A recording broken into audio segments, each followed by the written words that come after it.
السلام عليكم ورحمة الله وبركاته، والصلاة والسلام على سيدنا محمد صلى الله عليه وسلم. خوتي، الفيديو ديال اليوم هو كاستفادة خوتي، وغادي نوريكم طريقة اللي صحيحة باش تصوبوا هاد الزبيب هذا على الطريقة ديالي. كاين طرق بزاف اخوتي، كاين بزاف ديال الفيديوهات في اليوتيوب اللي كيصنعوا العنب مجفف، بزاف ديال الطرق، ماشي كل واحد والطريقة ديالو، ولكن اخوتي هذه الطريقة اللي لقيتها انا طريقة صحيحة اللي كيجي بها هاد الزبيب هذايا تبارك الله مخير مدخل اخوتي. شوف كيف تبارك الله بحال الذهب صراحه، المذاق ديالو زايد.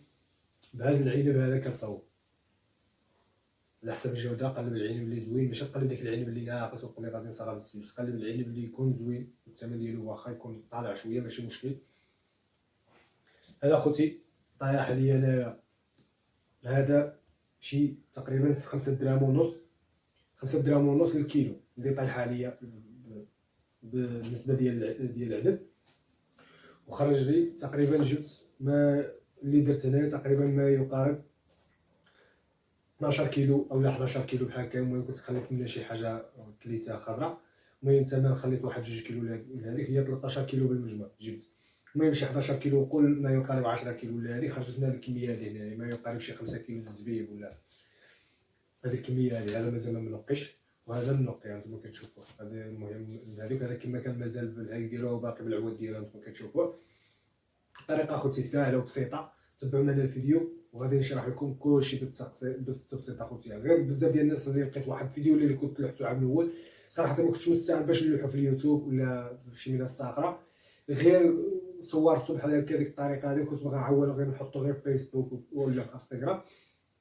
المهم اخوتي جيت ديك الفيديو درت له غير لصقتو شي موسيقى وكذا وحطيتو. بزاف ديال الناس لقيت معاهم مشكل كاين هذه، كنعتذر اخوتي.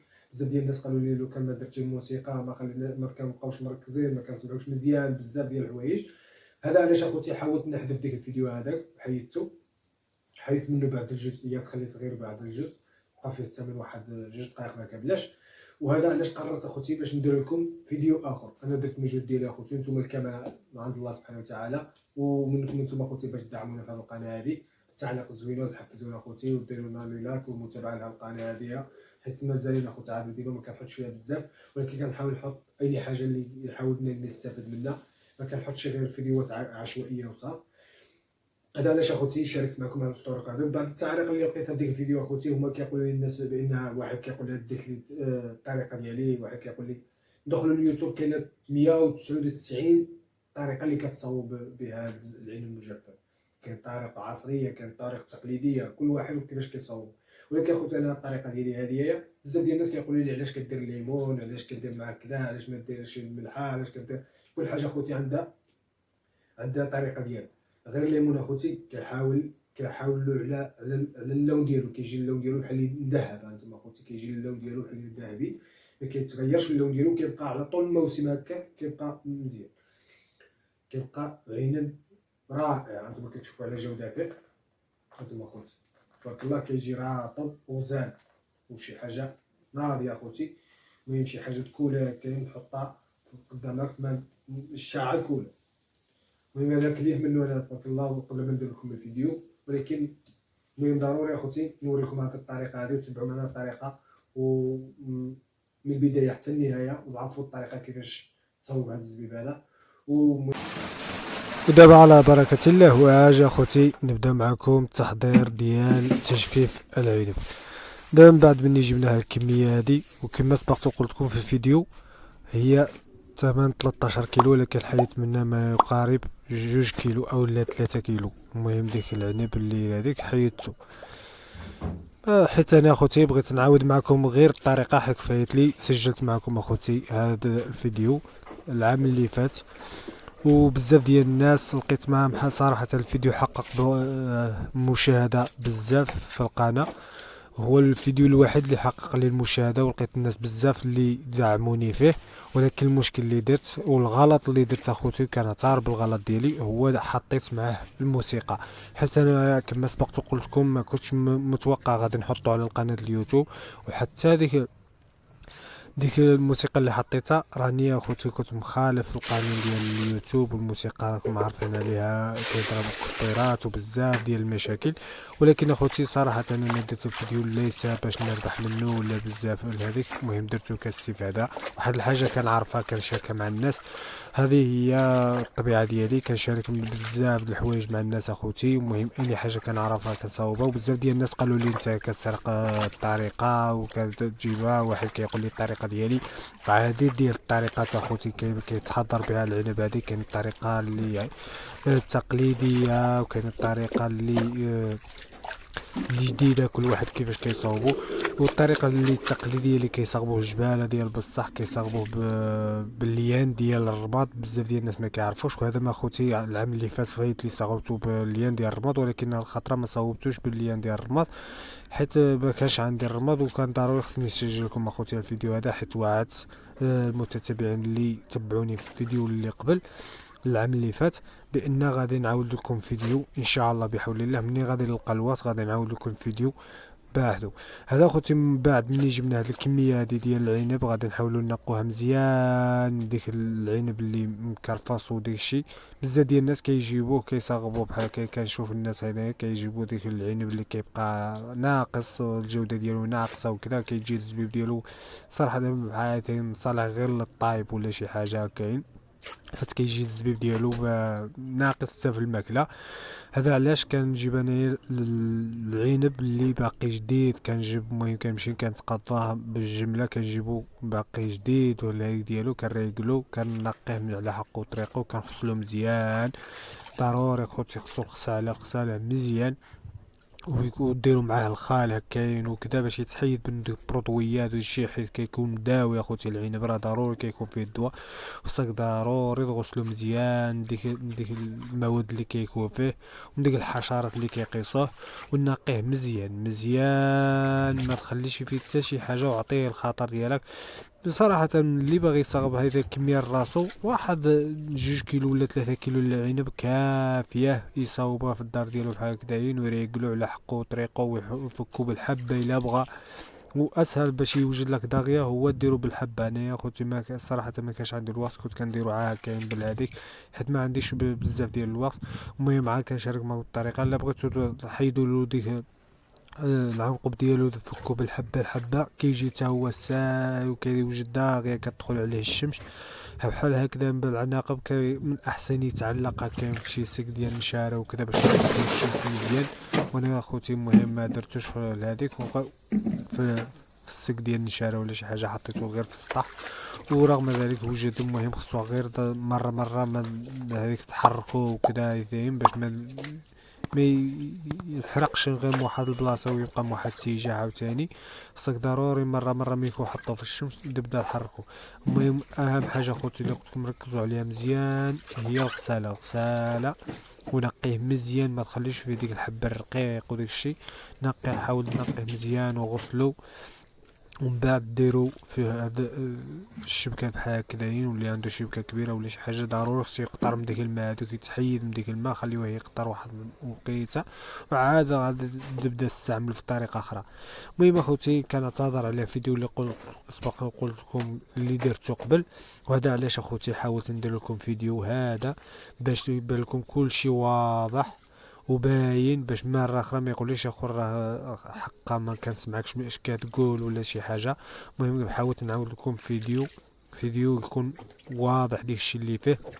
المهم حاول تنقي العنب ديالك مزيان، غسلو مزيان تيبقى يبان لك الماء كيخرج له صافي كما يبان لك انا.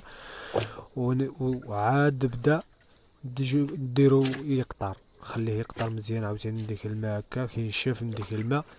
وعاد يمكن لك عاوتاني تبدا تستعملو على الماء اللي غادي تريقلو بالملح والليمون وداك الشيء.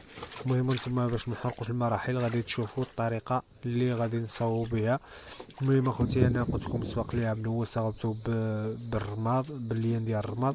هنا اخوتي من بعد مني درت الماء يسخن بديت كنقطع له هاد الليمونه. هاد الليمون بزاف ديال الناس قالوا لي علاش زعما كديروا الليمون اخوتي مفيد بزاف، فيه بزاف ديال هذيك وصراحه كيجيو فيه واحد النكهه مزيانه وكيحافظ له على اللون ديالو كما سبقت وقلت لكم في الفيديو بان كيحاول يحافظ له على اللون ديالو وكيخليه فواحد الكولور زوين مذهب. هذا علاش كندير معاه الليمون انا يا خوتي. بزاف ديال الناس كيقالوا لي علاش زعما خديت الليمون ما كعلاش. هذا كيبقى اختيار ديالكم اخوتي، حتى بلا ليمون يمكن له يجيك ساهل وما ها هو اخوتي. المهم انا صراحه انا الطريقه هذه كنصاوبها كيبقى معايا ديما وكيبقى لي ثمن ديال العام في الدار، ما كيتسوس ما كيدير دود ما حتى شي حاجه، كيبقى هو هذا. بعد مني درت الملح اخوتي، بعد مني قطعت الليمون درت له واحد الكميه ديال الملح باش يحافظ على الهي ديالو وما يقربوش ليلو ديك الحشرات وديك الشيء كيجي زوين حتى هو. الملح عاوتاني عنده واحد الضوء. وخويت له زيت الزيتون وخليت ديك الماء حتى يبدا يغلي مزيان. ودابا غادي نقص له البوطه وغادي نبدا المرحله اللي غادي نبقى نحط فيها ديك العنب من بعد مني يشف. وهذيك حطيت قدامي هاد القصعه هادي باش نبقى ندير فيها ديك الشيء ونحطو. دابا غادي نبدا المرحله اللي غادي نبقى نطيح فيها في القميله ونخليها خوتي تيشرب شويه ديال الماء وديك هذيك وعاوتاني نبدا نحيد بطريقه بشويه خوتي حتى تصاوب. دابا ملي بغا يصاوب واحد الكميه قليله، انا دابا كنصاوب واحد الكميه كثيره. المهم كندوق منها وبزاف ديال الحوايج بالناس.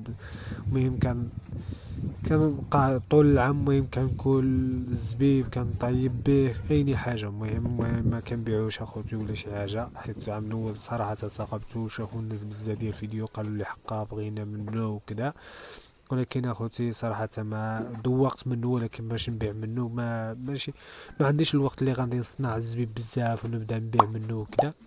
هو صراحة مشروع زوين إلا بغا بنادم يدير بحال هكدا ويمشي به الأسواق ويبقى يبيعو.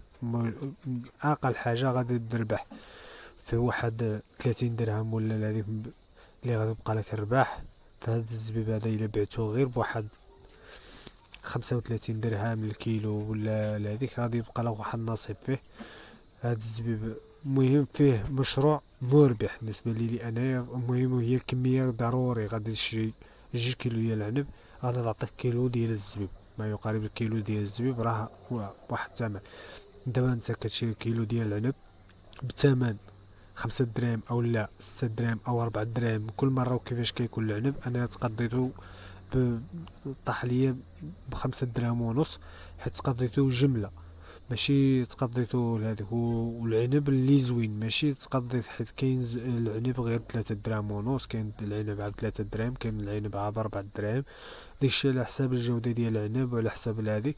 انا تقضيت اخوتي ب5 دراهم ونص بالجملة حيت هذيك كان كيبيعوه ب9 دراهم وحتى ل8 دراهم باش كيبيعوه هاد العنب هذا.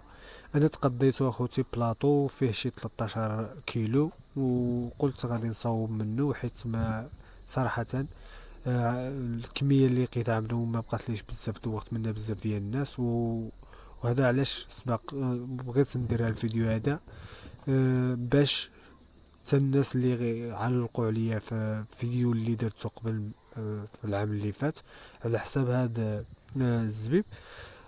قلت لماذا علاش الناس اللي مهتمه بهالشي هذا والناس دخلت لعندي وشاركتني الرأي ديالها وكذا نعاود لهم فيديو ماشي خساره فيهم.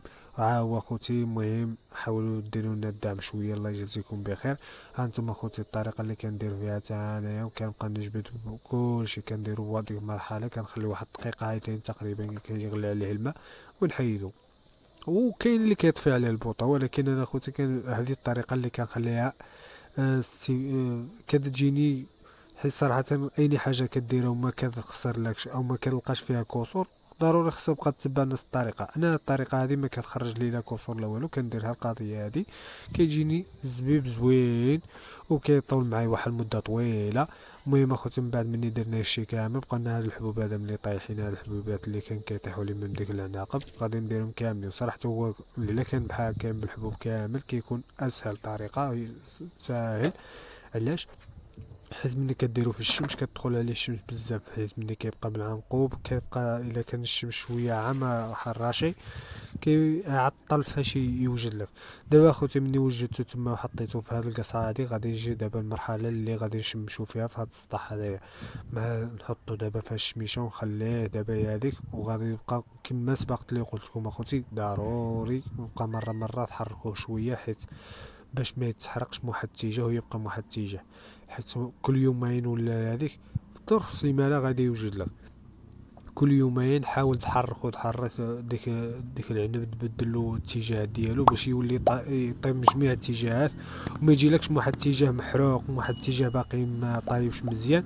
هذا اخوتي نصيحه لي المهم اللي بغا يصاوبو ضروري يحركو مزيان ما يخليش ديك يمهال عليه، حتى عا مرة مني دوز قدامو دير له واحد التحريكه بحال قلب، واخا عا داكشي اللي كيكون عليه جمعو ورجع فرقو وصافي. هذيك ولا هذيك، المهم ملي يكون باقي خضر شويه المهم حاول معاه غير بشويه، ولكن ملي كيحاول يجمع راسو وكذا صافي ما كيبقى لكش ديك الساعه، كيبقى تجمعو وترجع تفرقو باش يطيب من جميع الاتجاهات ويولي لك الزبيب رائع، وتبقى تاكلو في الموسم كامل وانت كتكون الزبيب بس صنعتو. ها انتم اخوتي كيما كيبدا ملي يبدا هذيك بحال هكذا كيبدا تحركو، ملي كيبقى يدير هكذا مره اجي راقبو وحركو وصافي اخوتي، هنا كتحصل على الجوده هذه رائعه.